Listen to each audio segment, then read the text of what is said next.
शुभ रात्रि sleep stories में आपका स्वागत है। आज की कहानी है अम्मा का लड़का। बौराए गदराए आम के पेड़ वाले आंगन में खुरखुराती आवाजें। लगता है अम्मा ने फिर आज बर्तन वाली बाई के लिए बर्तनों का ढेर लगा दिया है। और मन ही मन कुड़कुड़ाती बाई खुरच खुरच कर पटक पटक कर काली कढ़ाई साफ कर रही है। पास ही धनिया की पत्ती तोड़ती अम्मा से जब बाई का यह बर्तनी अत्याचार बर्दाश्त नहीं हुआ तो वह बोल पड़ी, अरे क्या करती है, आहिस्ता से हाथ चला, कढ़ाई मांजनी है, तोड़नी नहीं है। तुम भी अम्मा आंच पर बर्तन चढ़ाकर भूल जाती हो। देखो कैसी जलाई है तुमने यह कढ़ाई। और 4 घर के काम पड़े हैं, आधा वक्त तो तुम्हारे घर के बर्तन रगड़ने में ही निकल जाता है। बाई का भुनभुनाता जवाब था। अम्मा बाई के इस जवाब को आगे बढ़ा पाती कि इससे पहले सिगड़ी पर चढ़े कुकर ने अम्मा को सीटी बजाकर बुला लिया। अम्मा बाई को बिना कोई जवाब दिए हे राम की श्वास के साथ टेक लगाती लड़खड़ाती सी रसोई की तरफ चल पड़ी। कुछ ही समय पश्चात रसोई से शांति संधि की भावना से अपेक्षाकृत मृदु आवाज आई, बिमला चाय पिएगी क्या? गर्म तासीर वाली चाय का चैन पहुंचाने वाला ठंडा असर हुआ।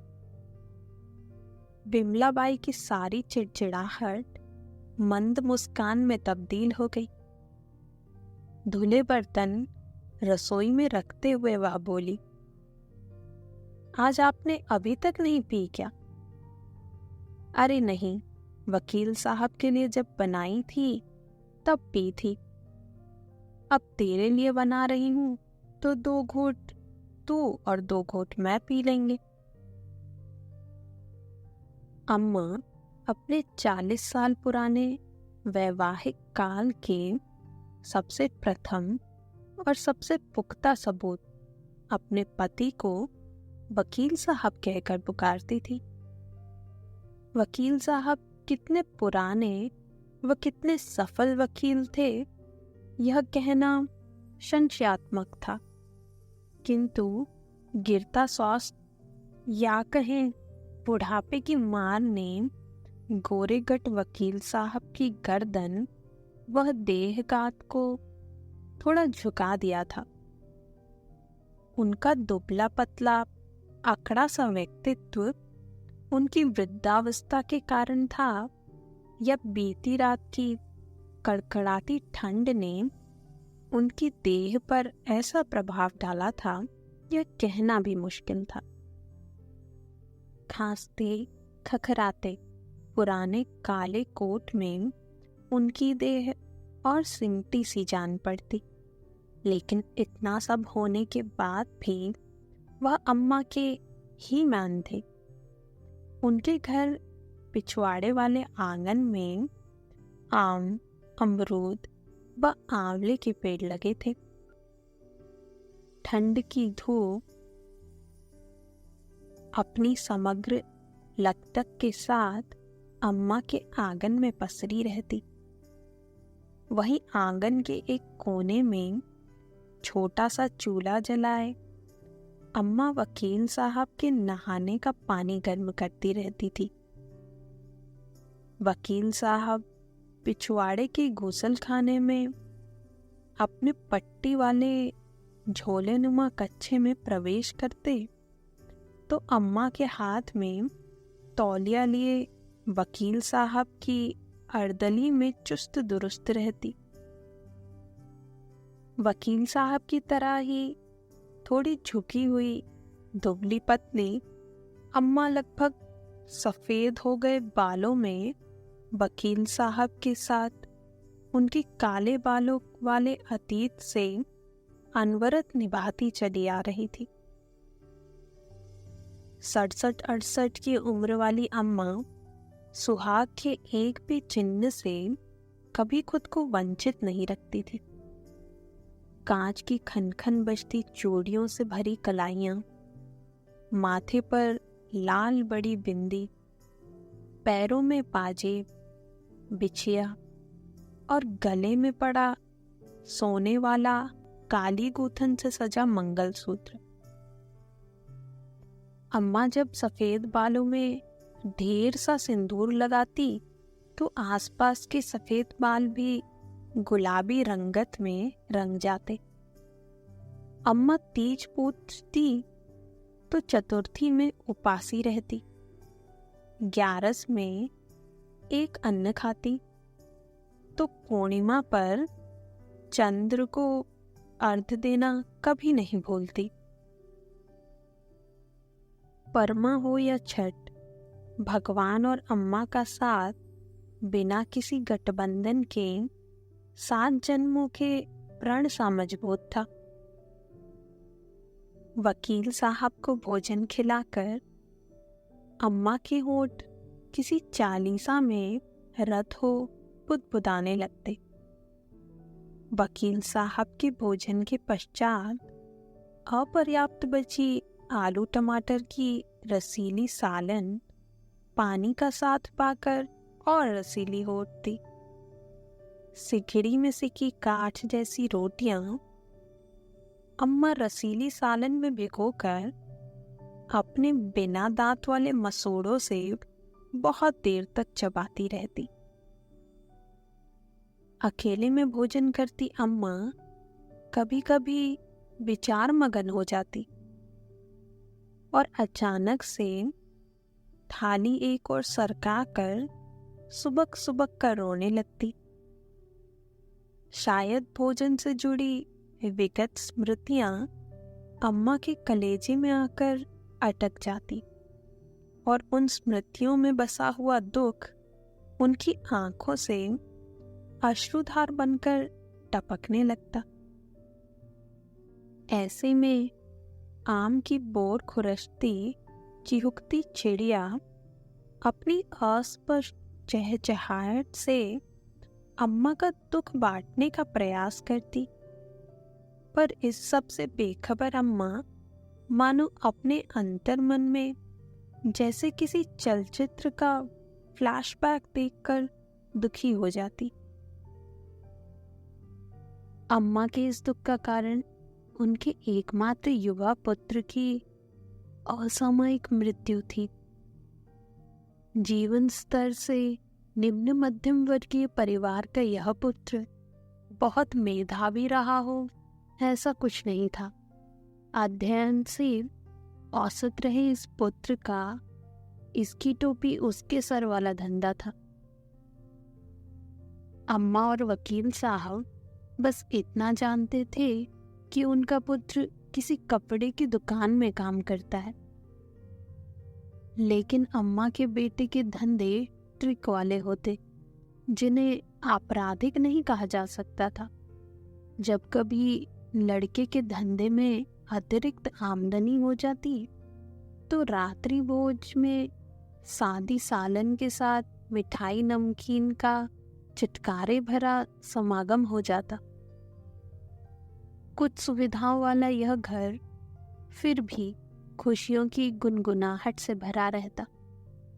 तीनों प्राणी अपने अपने हिस्से की खुशियों का आदान प्रदान मुक्त हस्त से एक दूसरे को करते रहते और इस तरह से गृहस्थी अपनी चाल से मस्त चलती रहती। अम्मा जब संतान साधे का उपवास रहती तो वकील साहब गुड़ मीड़ कर अम्मा के लिए पुए बनाने में मदद करते, और जब अम्मा हरतालिका तीज पर वकील साहब के लिए निर्जला रहती तो बेटा बड़े मनोयोग से अम्मा के गौरा शिव के लिए फूलों का फुलेरा बना देता। ठंड में जब वकील साहब खेत में पिरता खदबदाता गुण लेकर आते तो अम्मा अपने सपूत के लिए गर्मा गर्म गुलगुले घी की कढ़ाई में छोड़ देती। कम में ही सही, तीनों से बनी यह छोटी सी गृहस्थी डोलती हिचकोले खाती मस्ती से चल रही थी कि तभी इसमें एक विघ्न आ गया। एक दिन एक एक्सीडेंट में उनका लड़का ना रहा। अब आंगन में चालीसा नहीं गूंजता था। अम्मा की चूड़ियों में खनक शेष नहीं थी। सुबह सवेरे नहाने के लिए वकील साहब का चींची करता हैंड पंप कुछ शांत सा पड़ गया था। वकील साहब और अम्मा साथ रहकर भी जैसे साथ नहीं थे। रोज की अनिवार्य रवायतों के बीच शायद ही कभी ऐसा होता हो कि दोनों पति पत्नी नजर भर एक दूसरे को देखते हो। आंवला नवमी पर अम्मा के घर पर सजी धजी मंगल सोहरे गाती महिलाओं की टोली अब इस आंगन से बचकर निकल जाती थी। ढोलक की थाप कहीं खो गई थी। कभी कभी तो घर की दीवारें एक दूसरे को याद दिलाती थी कि घर में दो जिंदा इंसानों का निवास भी है। घर में छिपकलियों की टर और चूहे की उछल कूद के रूप में मात्र जिंदगी शेष थी। एक दोपहर जब अम्मा अनमनी सी बैठी अनाज से भरी सूप में उंगलियां फिरा रही थी कि द्वार पर तेज दस्तक हुई। दरवाजा खोला तो देखा एक हृष्ट पुष्ट देह वाला युवा पुरुष खड़ा था। चेहरे का ताव, तीखी चुभती आंखें, वह फड़कती मूछों से स्पष्ट था। पुष्ट देह पर झूलते ढीले कुर्ते की बांह मांसल भुजाओं पर परत दर परत इकट्ठा थी। अम्मा की आंखों में युवा ने खुद को लेकर अपरिचित भाव की प्रतिक्रिया देखी तो वह खुद ही थोड़े तेज स्वर में बताने लगा,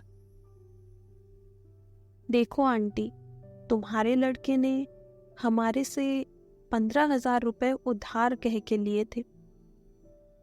महीना भर से तुम्हारे आदमी के चक्कर लगा रहे हैं कि हमारी रकम वापस कर दो, लेकिन आज की तारीख तक हमारी रकम की अठन्नी भी हमको वापस नहीं मिली। इसलिए मजबूर होकर आज हम घर पर आ धमके। एक सांस में कितना कुछ रौबदार आवाज में अम्मा के कानों से आ टकराया। अम्मा कुछ समझ पाती इसके पहले आगंतुक का स्वर पुनः गूंजा, आंटी, हमारे रुपए तुम्हारे लड़के ने लिए थे। हमें पता है कि वह मर गया है। इतने दिनों से गम खाए थे, लेकिन अब हमारी भी गुंजाइश खत्म हो गई है। बहन बैठी है घर में ब्याहने, उसकी भी बात पक्की सी है। कल को हमें उसका दहेज जुटाना है। अरे अब खुद का ही पेट खाली है तो परमार्थ क्या सूझे। कड़कती आवाज में की गई उगाही के कारण अम्मा के चेहरे पर बेचारगी व विवशता का भाव उठने लगा। लाचारी का भाव अम्मा के चेहरे पर इतना अधिक स्पष्ट था कि इसने युवा के क्रोध पर नरमियत का छिड़काव कर दिया। दुख का कारण था और बुढ़ापे का कारण। अम्मा की पलके की परतें आंखों की पुतली के ऊपर हिस्से पर ढुलक गई थी। अम्मा से अपेक्षाकृत नरम लहजे में युवा ने अपनी रकम प्राप्ति की बात दोहराई और वहां से डगमगाता सा चला गया। शाम को जब वकील साहब घर लौटे और खूंटी पर अपना काला कोट टांगने लगे, तब हाथ में पानी का गिलास लिए अम्मा ने दोपहर वाली घटना सुनाई। पहले से ही सब जानने वाले वकील साहब ने संक्षिप्त में अपनी सर्वज्ञता जाहिर की।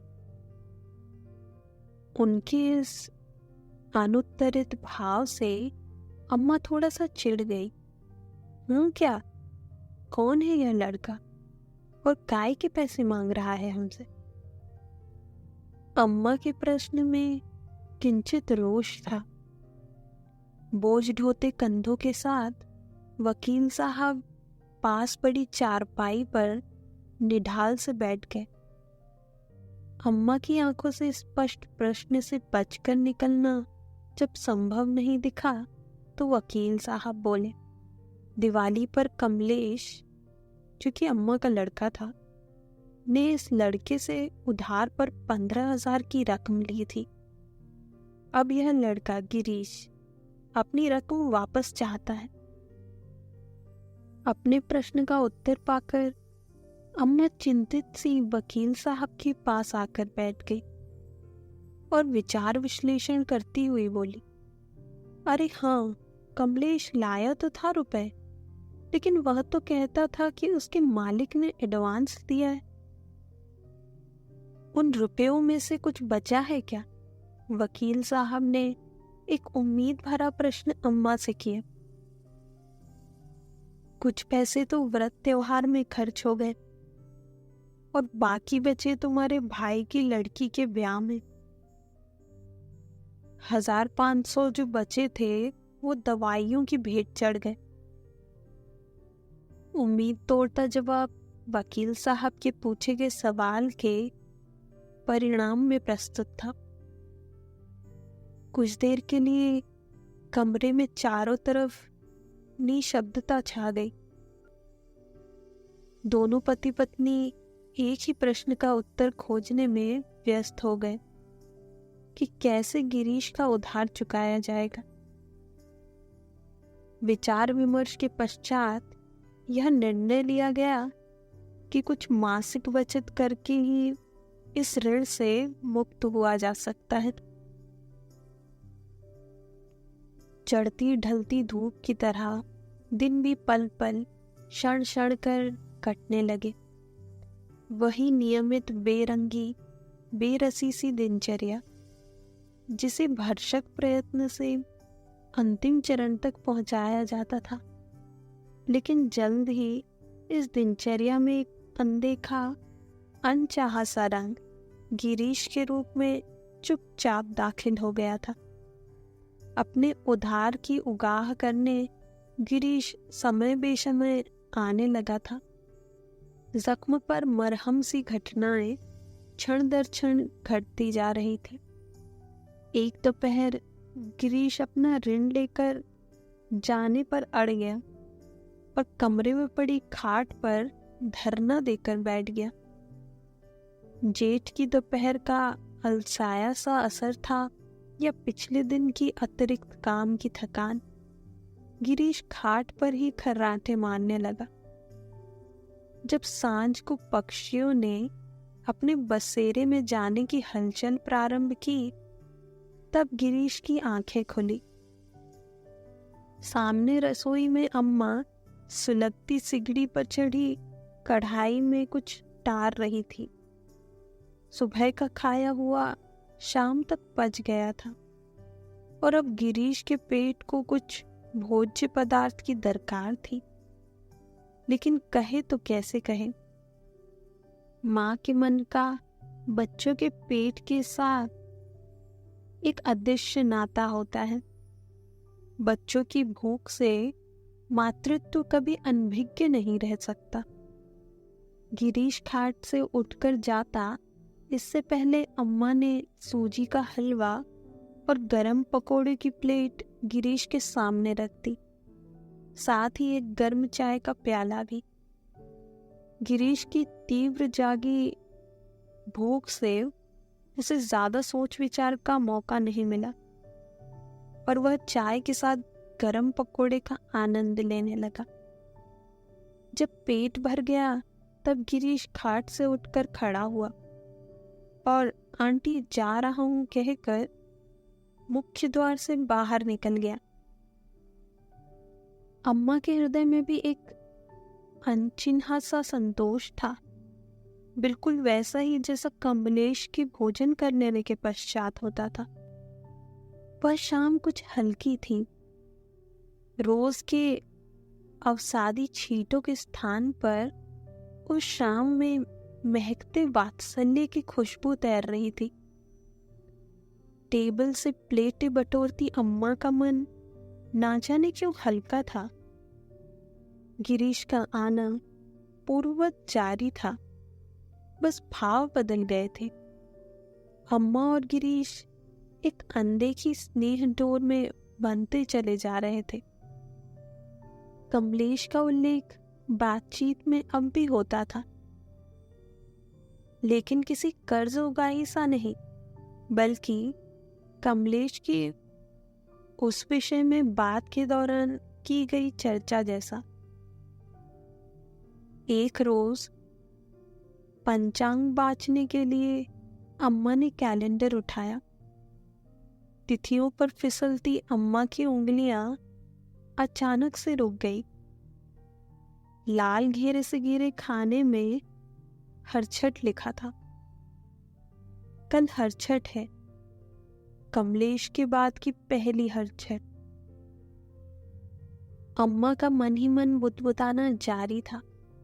ना जाने क्यों अम्मा का मन हुआ कि वह पुनः पुत्र की दीर्घायु की कामना वाला हरछठ व्रत उपासी रहे, लेकिन दिमाग इस व्रत को करने की नकारात्मकता की तरफ संकेत कर रहा था। फिर भी मन न जाने क्यों कहता था कि यह व्रत साध लिया जाए। अगले दिन सारे विचार विश्लेषण को दरकिनार कर अम्मा ने मुंह अंधेरे ही स्नान कर लिया और फूल दूब ढूंढने मंदिर के प्रांगण की तरफ चल निकली। मन में एक हिचक सी थी, लेकिन फिर भी मन हल्का था। वात्सल्य से परिपूर्ण संतान की दीर्घायु एवं संतान समृद्धि के लिए गुपचुप तरीके से रखे इस व्रत की ओल अम्मा की चूड़ियों की खनक खोल रही थी। वकील साहब को भोजन के पश्चात व्रत धारणी अम्मा पूजा के लिए धूप नवेद खोजने लगी। मन में कोई इच्छा घुमड़ रही थी कि सामने से गज की तरह डोलता मुस्कुराता गिरीश प्रत्यक्ष था। और आंटी क्या बात है, आज बड़े सवेरे ही नहा ली? सामने आंगन में आंवले के पेड़ के नीचे गीली मिट्टी के ढेर में कांस सूखी देखी तो एक प्रश्न सा आंख में उभर आया। तभी अनजाने में जब अम्मा की तरफ देखा तो अम्मा कुछ सिहरी सी खड़ी थी। अगले ही पल कुछ भांप कर गिरीश संभला। अरे आंटी, आज उपासी हो, पहले क्यों नहीं बताया? कहकर गिरीश घर की देहरी लांग गया। कुछ देर बाद जब लौटा तो हाथ में केले का एक बड़ा गुच्छा, खारक, महुआ, सतनजा व व्रत में उपयोगी सभी चीजों के पैकेट हाथ में थे। व्रत की समस्त सामग्री हाथ में झुलाता आंटी आंटी चिल्लाता गिरीश व्रत साधनी अम्मा के समक्ष खड़ा हुआ था। अम्मा की आंखें वात्सल्य से सजग हो छलकना चाह रही थी। तभी बगल के आंगन में महिलाओं के संवेद स्वर में मंगल सोहरों की आवाज गूंजने लगी। अम्मा कहीं खो गई थी। तभी हरीश का स्वर गूंजा, अरे आंटी, पूजा नहीं करना क्या? मुहूर्त बस दूसरे पहर का है। और जैसे लगा मानो अम्मा को जीने के लिए कुछ सहारा मिल गया हो। आज की दूसरी कहानी है सिगरेट की दुकान। कहानी तब की है जब मुझे पान, बीड़ी, सिगरेट की दुकान में बिठा दिया गया। मैंने मैट्रिक की परीक्षा दी थी। मार्च के महीने में परीक्षा देने के बाद मैं खाली बैठा हुआ था। मेरे चाचा आत्माराम जी की आंखों में मेरा बैठना खटकने लगा, तो उसने मुझे अपनी पान, बीड़ी, सिगरेट की दुकान में बैठना मुनासिब समझा। मेरी माँ से बड़े प्यार से बोला, सुमित परीक्षा देकर बैठा हुआ है घर पर, क्यों न मेरे साथ दुकान में बैठे, मेरी मदद हो जाएगी और वह कुछ सीखेगा भी। दिन भर मोहल्ले के बिल्डिंग के लड़कों के साथ फालतू में इधर से उधर बेमतलब का घूमता रहता है। कम से कम उनकी सोहबत में आकर बर्बाद होने से तो बचेगा।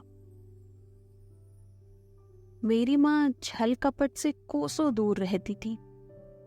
मेरी माँ ने मुझे बुलाकर कहा, कल से चाचा के साथ दुकान पर बैठा करो, उन्हें मदद मिल जाएगी, तुम भी कुछ ना कुछ सीखोगे ही। मैंने 2 टूक जवाब दिया, नहीं बैठूंगा, नहीं बैठूंगा। क्यों नहीं बैठोगे? कोई तो वजह होगी, माँ ने सवाल किया। इसलिए कि वे मुझे बैठाकर 1-2 घंटों के लिए चले जाते हैं और दिन दिन भर गायब रहते हैं। शाम को सूर्यास्त होने पर मुंह लटकाए लौटते हैं। पूछने पर बगले झांकने लगते हैं।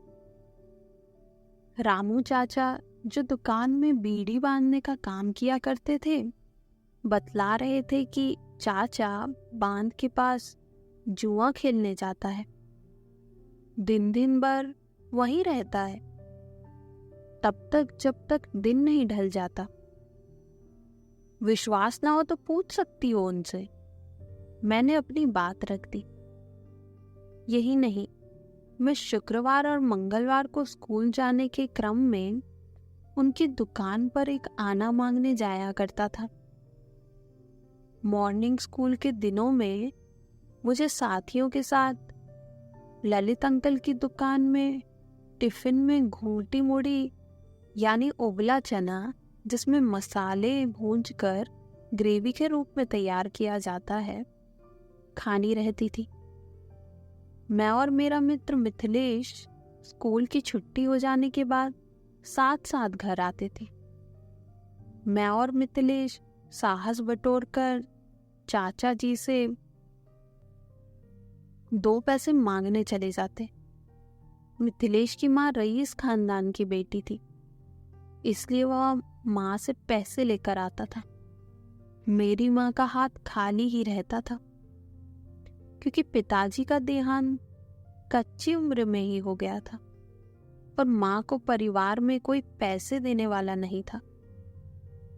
कभी कभी मामा जी बबलू सिंह या श्याम सिंह माँ से मिलने आते थे तो 10-20 रुपए दे जाते थे। मेरी माँ 4 भाइयों में इकलौती बहन थी और मेरे मामा लोग की बहुत ही दुलारी थी। पिताजी का असमय देहांत हो जाने के बाद और अधिक दुलारी हो गई थी।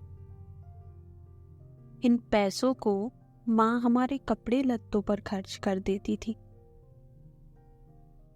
अपने लिए एक साड़ी भी कभी नहीं लाती थी। पैबंद पर पैबंद लगाकर पहनती थी। मैं माँ को इस हालत में देखकर कहने से बाज नहीं आता था कि जब मैं कमाने लगूंगा और मेरे पास पैसे होंगे तो आपके लिए 1 थान कपड़े खरीद कर दूंगा। मैंने अपना वचन गर्व के साथ निभाया। जब मेरी नौकरी और ट्यूशन से 1000 रुपए महीना आने लगे, 1 थान कपड़ा देखकर माँ दंग रह गई। मैं बहस नहीं करना चाहती, तुम्हारे चाचा हैं, बड़े हैं, जब कहते हैं तो तुम्हें उनकी बात माननी चाहिए, माँ ने कहा। मैंने दूसरे दिन से दुकान जाने लगा। उन्हें एक क्रॉनिक बीमारी थी, खान पान में वह लापरवाह थे, परहेज तो करते ही नहीं थे। फलस्वरूप घंटे 2 घंटे में उन्हें दवाई लेना पड़ता था। कभी तो तुरंत आ जाते थे और कभी इतनी देर करते थे कि मेरा मन घबराने लगता था। दोपहर को कभी खाने भी नहीं आ पाता था। आलू चाप व सिंघाड़ा ही खाकर संतोष कर लेता था। संतोष चाचा की चाय पकौड़ी की दुकान थी, बिल्कुल बगल में। चाचा भी यही नाश्ता पानी किया करता था, जबकि इन चीजों का खाना उनके लिए सख्त मना था।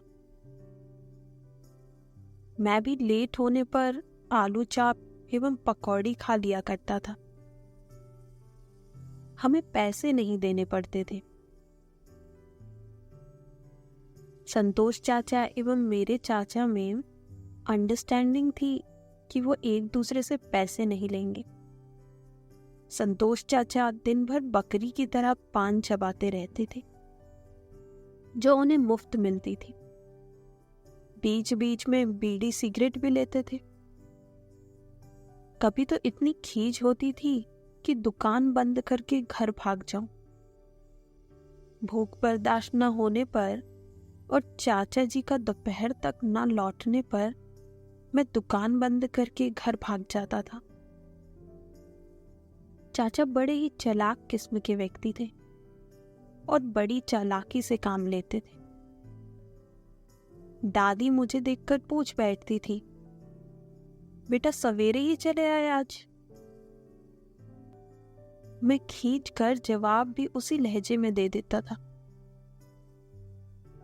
मुझे सच बात बोलने में जरा भी संकोच नहीं होता था। दादी चौखट पर बैठी देर रात तक उनका इंतजार करती रहती। मेरी माँ खाने पर भी बुलाती तो वह चलो आ रहे हैं कहकर टाल देती थी। मेरी चाची का बर्ताव चाचा के प्रति ठीक नहीं था। वह उनके साथ बड़े ही रूखेपन से पेश आती थी। चाचा का जुआ खेलना, शराब पीकर घर रात तक आना, बचाव के लिए सफेद झूठ बोलना, किसी बात को एक कान से सुनना और दूसरे से निकाल देना, ऐसे कुछ कारण थे जिससे चाची हमेशा चाचा से खफा रहती थी। चाचा चाची में हमेशा किसी न किसी बात को लेकर तू मैं होती रहती थी। चाची में भी अनेक अवगुण थे, लेकिन वह सारा दोष चाचा के सर पर ही मढ़ देती थी। जब से चाची गौना करके घर पर आई, तब से चाचा के साथ उन्होंने अच्छा व्यवहार नहीं किया। चाचा को घर से धीरे धीरे उचाट होता गया। उनकी सेहत खराब होने व बुरी संगति में पड़ने की यह एक ही वजह थी।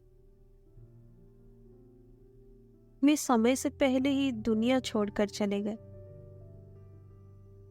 मैं इतनी कम उम्र में सब कुछ समझने बूझने लगा था। दादी का चाचा के प्रति ज्यादा मोह था।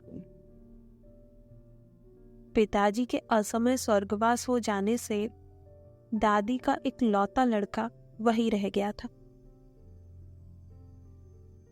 दादी चाचा की बुरी लत से मुंह फेर लेती थी, जानकर भी अनजान बनती थी। नतीजा चाचा का मन बढ़ता चला गया। 2-3 महीने तक मैं पान की दुकान में एंगेज रहा। मेरी मैट्रिक की परीक्षा का रिजल्ट प्रकाशित हुआ और मैं 2nd डिवीजन से उत्तीर्ण हो गया। मैं परिवार में पहला आदमी होने का सौभाग्य प्राप्त कर रहा था। जिसने मैट्रिक की परीक्षा उत्तीर्ण की हो। घर में खुशी का माहौल था। मैं आगे पढ़ने के बारे में सोच रहा था। मैंने दुकान जाना भी छोड़ दिया था। चाचा नाराज थे इस बात से। वे एक दिन आए और सबके सामने एलानिया आवाज में बोले, सुमित अब नहीं पढ़ेगा, बनिया का बच्चा है, दुकान में बैठेगा और मेरे साथ काम करेगा। दादी भी चाचा की हाँ में हाँ मिला रही थी। इस समय तक वक्त की थपेड़े की मार से मैं बड़ा हो गया था, भला बुरा समझने लगा था। वाणी मंदिर पुस्तकालय से रोज विभिन्न विषयों की किताब लाकर पढ़ा करता था। नियम कानून के बारे में थोड़ी बहुत जानकारी हो गई थी। मैंने साफ शब्दों में घोषणा कर दी, देखता हूं मुझसे कौन पान बिकवाता है। संपत्ति में हमारा आधा ही शेयर है, बंटवारा किया जाए। हम लोग अलग रहेंगे, फिर पढ़ेंगे। देखते हैं मुझे पढ़ने से कौन रोकता है। दादाजी एवं पिताजी की अर्जित संपत्ति थी। दादी अमीर बाप की बेटी थी। वह नहीं चाहती थी कि संपत्ति का बंटवारा हो।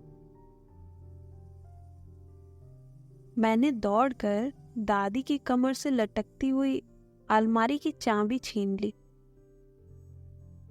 मैं रुपए व जेवरात आदि अलमारी से निकालने आगे बढ़ ही रहा था कि दादी पीछे से मुझे पकड़ ली और बोली,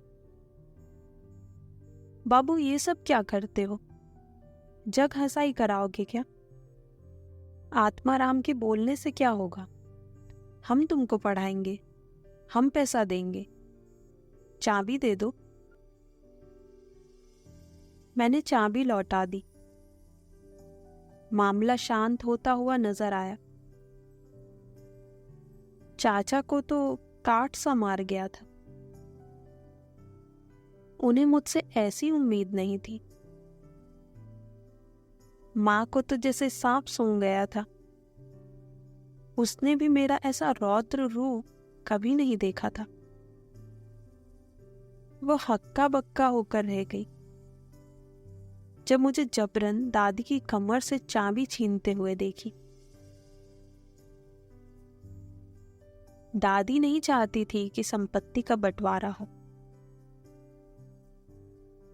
मां परिवार से अलग रहकर आलोचना का पात्र नहीं बनना चाहती थी। उनका एक ही उद्देश्य था, गम सहकर अपने बच्चों का पालन पोषण करना। वह इस मकसद में सफल भी हुई। सबसे बुरा जो हुआ वह था कि चाचा और दादी मिलकर मन को विश्वास में लेकर लाखों की जमीन जायदाद हम 3 भाइयों के बड़ा होने से पहले ही कौड़ी के दाम बेच डाले। घर में जो सोना चांदी हीरे जवाहरात थे वे एक दिन में जमशेदपुर के बाजार में बेच डाले और वहां से एक ट्रक राशन दुकानदारी के लिए लेते आए। मैं जिस रूम में ट्यूशन कराता था वहां से भी मुझे हटा दिया गया। दूसरे दिन से ही किराने की दुकान शुरू हो गई, लेकिन ज्यादा दिन नहीं चली। वजह थी कि चाचा जी दुकान ना समय पर खोलते थे ना बंद करते थे। दूसरी वजह उनकी जुए की लत थी जो अभी तक गई नहीं थी। जुए में उधार लेकर भी मोटी रकम हार जाते थे और उनके शागिर्द पांव पटकते वसूलने धमक पड़ते थे। नगद रकम मिली तो वाह वाह, नहीं तो बोरे बोरे टिन टिन चावल दाल तेल घी इत्यादि लेकर चलते बनते थे। मेरी माँ मजबूर और विवश थी। वह साहसी बहुत थी, विरोध भी कर सकती थी, लेकिन हमारे मासूम चेहरे को देखकर सब कुछ सहन कर लेती थी।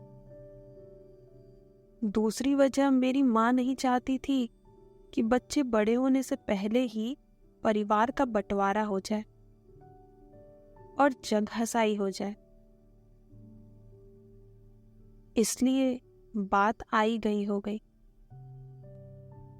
मैंने एनएसयू कॉलेज जमशेदपुर में प्रीकॉम में दाखिला ले लिया और लगातार 4 वर्षों तक पढ़ा।